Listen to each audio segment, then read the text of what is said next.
Have you ever heard someone from the older generation say, "Well, I'll be John Brown"? It was often used to express shock, amazement, or even disbelief. Or you may remember the famous line from the movie Remember the Titans, when Coach Herman Boone, played by Denzel Washington, said, "You drop a pass and I'll break my foot off in your John Brown hind parts, and you'll run a mile."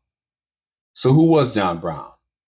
John Brown was a militant abolitionist who became obsessed with the idea of taking overt or violent action to help win freedom for enslaved Black people.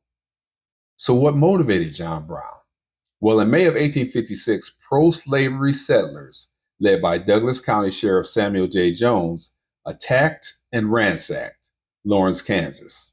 Lawrence, Kansas was a town that had been founded by anti slavery settlers from Massachusetts who were hoping to make Kansas a free state. They halted production of the Free State newspapers, the Kansas Free State and the Herald of Freedom, destroying the press and all of its offices. Brown concluded that it was his mission to take vengeance. So 3 days later, he led a raid on the pro slavery settlement where men were dragged out of their cabins and hacked to death. This was named the Potawatomi Massacre.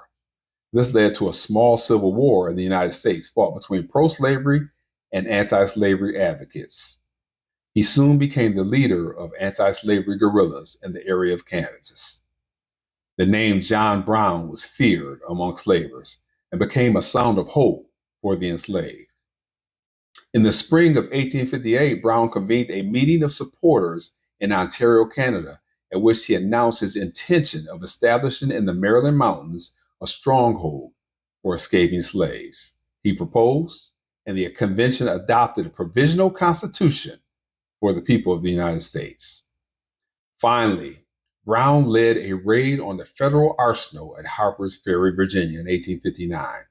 Brown took this desperate action in the hope that escaped slaves would join his rebellion and use the cache of weapons at the armory to form an army of emancipation. Unfortunately, not one slave joined in the rebellion.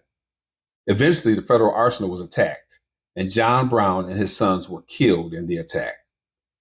General Robert E. Lee led this attack. What is more astounding than the vigor with which Brown fought against slavery was the fact that John Brown was a white man.